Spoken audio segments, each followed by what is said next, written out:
गए, जाकर के शंकर जी को बता दिया। सरकार उसने नंबर वाला तो सिर कट गया। इसीलिए आप देखना, जब परशुराम संवाद हुआ है तो परशुराम जी ने लक्ष्मण जी से कहा है, शेषनाग के होता लक्ष्मण जी से, कि मात पिता ऊरण भय नीके, गुरु ऋण रहा सोच बस नीके। गोस्वामी जी ने रामायण में लिखा कि नहीं? अच्छा, वो गुरु जी का ऋण कौन सा था? वही गुरु का ऋण था शेषनाग का फण। सोने खबर काय कराई, बोले सुनो, जबे तो गिनती के चक्कर में हम चूक गए थे, तुमने काट के फेंक दो, तो जबे हते तुम्हारे हजारों शीश, अब हो तुम लक्ष्मण के रूप में, अब तुम्हारे हजारों नहीं एक ही शीश हैं। सो ने कहा कि हम जो लाइजे हैं गिनती की नैया टेकत, सो हम गुरु जी के लाजे दे दें। सो ने कही थी मात पिता ऊरण भय नीके, और गुरु ऋण रहा सोच बस नीके। वही ऋण था इनका। परशुराम जी लौट करके चले गए। अब शेषनाग ने एक बेटी सुलोचना का कर दिया मेघनंद के साथ विवाह। अब बची इनके ना सुने ना, बिल्कुल ध्यान देना। अब इन्हें कहीं सुने ना को कहां ले।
होली बांके बिहारी लाल की जय हो, राघवेंद्र सरकार की जय हो।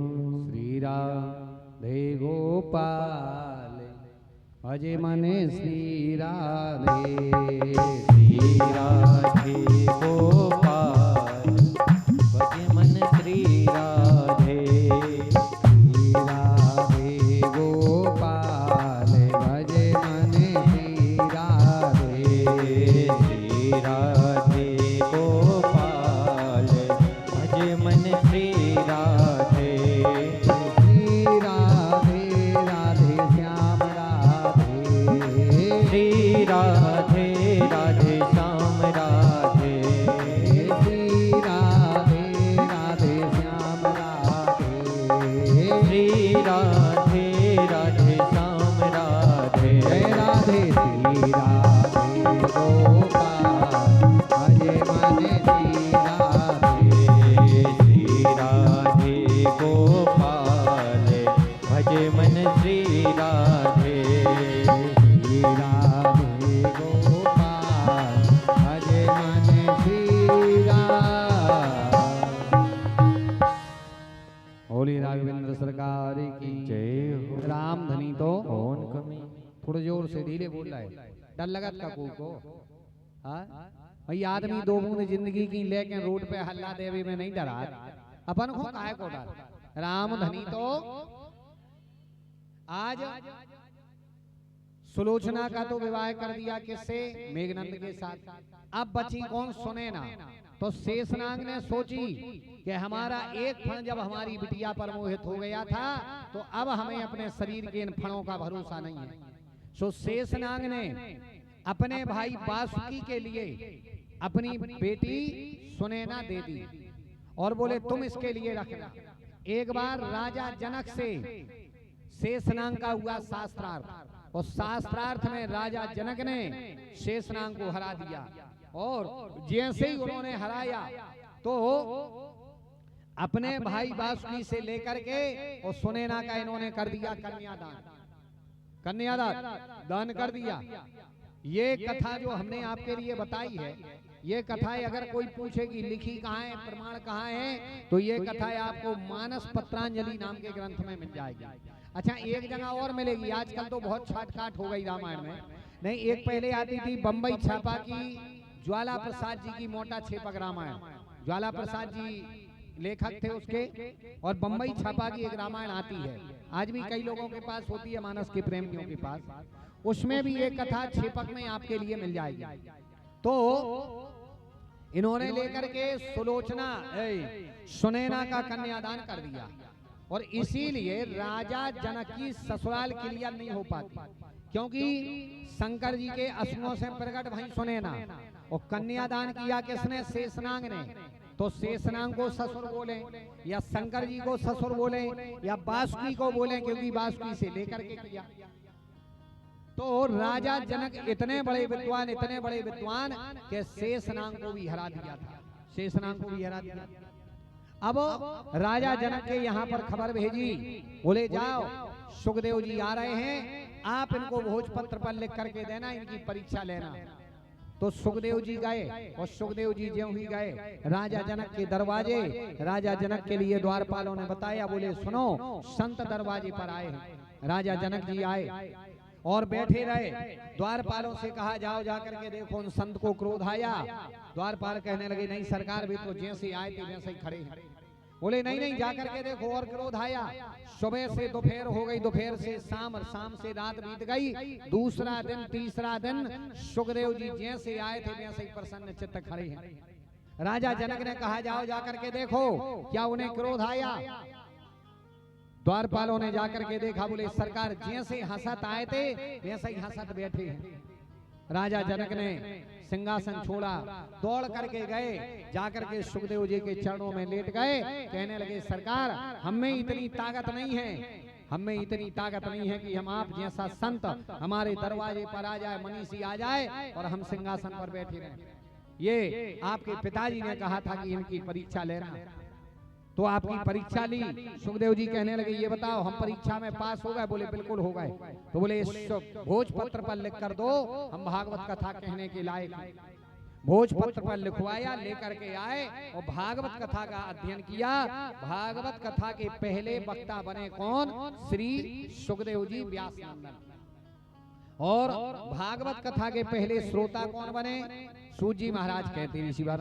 पहले श्रोता बने हैं राज ऋषि परीक्षित जी। ये कहने लगे परीक्षित जी कौन है? भाई जब सुनाने वाले की इतनी महिमा है तो सुनने वाले की तो और महिमा हुई है। और शास्त्रों में कथा कहने वाले से बड़ा सुनने वाला बताया गया। हाँ, कथा केवे वाले से बड़ो है सुनवे वाला। अब आप उन्हें क्यों और महाराज जा तो लाभ रिया कह रहे हैं, भाई सुनावे वाले आप उन्हें डबल तक हड्डार के बैठ जात, हम उन्हें नीचे बैठा सुनवे वाले और कह रहे के सुनवे वाले बड़े।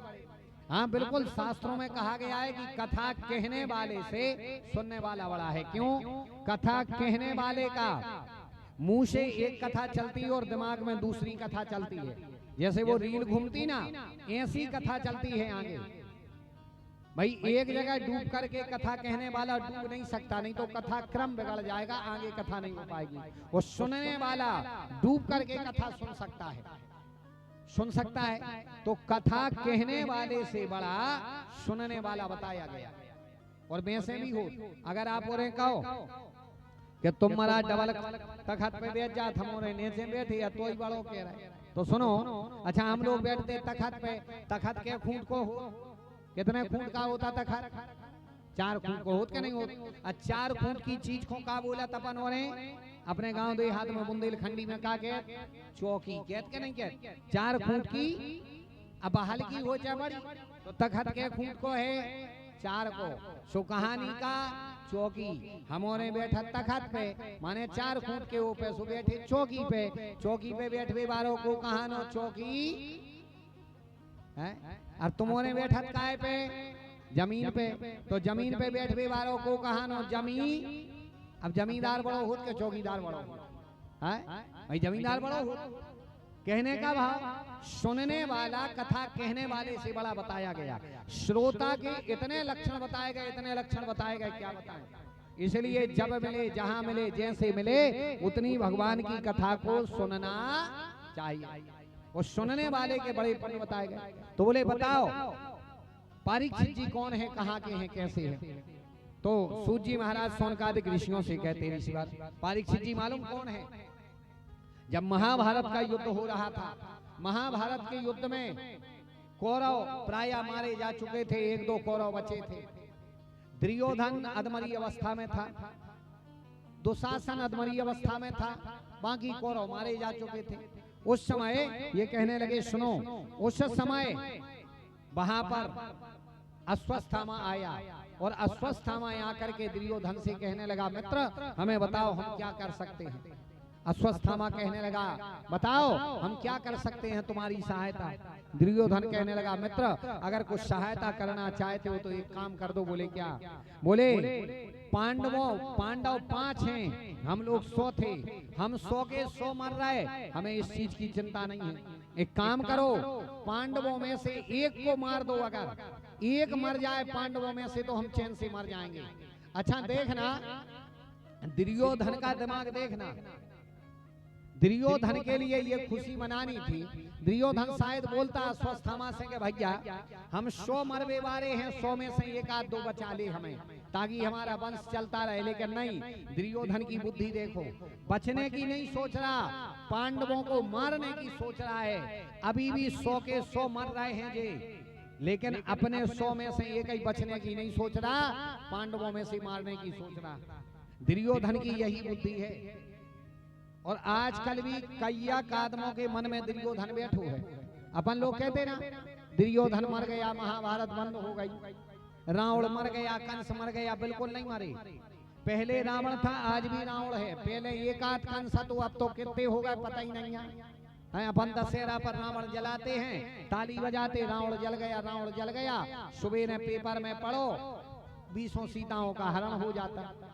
भाई पहले एक रावण था, याद तो कितने हैं पता ही नहीं। आज भी कई के दिमाग में दुर्योधन बैठा है। कैसे बैठा।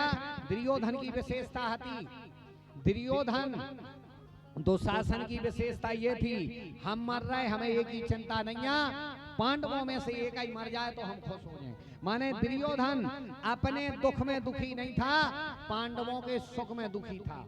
और आजकल भी कई लोग, आज का आदमी दुखी क्यों है। आज का आदमी खुद के दुख में दुखी नहीं है। कई के मन में दुर्योधन आज भी बैठा है, खुद के दुख से दुखी नहीं है। आज का आदमी दूसरे के सुख में दुखी है, दूसरे के सुख में दुखी है। एको सुख काय है टेंशन एको अबनो फिर रहा है। खुद के दुख में दुखी नहीं है आदमी, लेकिन दूसरे के सुख में दुखी है। समझ लेना वही दुर्योधन बैठा दिमाग में। महाभारत आदमी बोलते बंद हो गई, अभी बंद नहीं भाई, अभी भी चल रही है।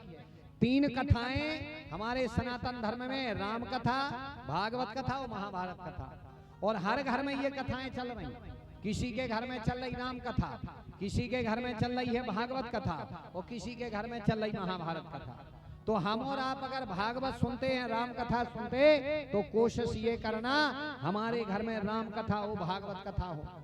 लेकिन हमारे घर में कभी भी महाभारत नहीं होनी चाहिए।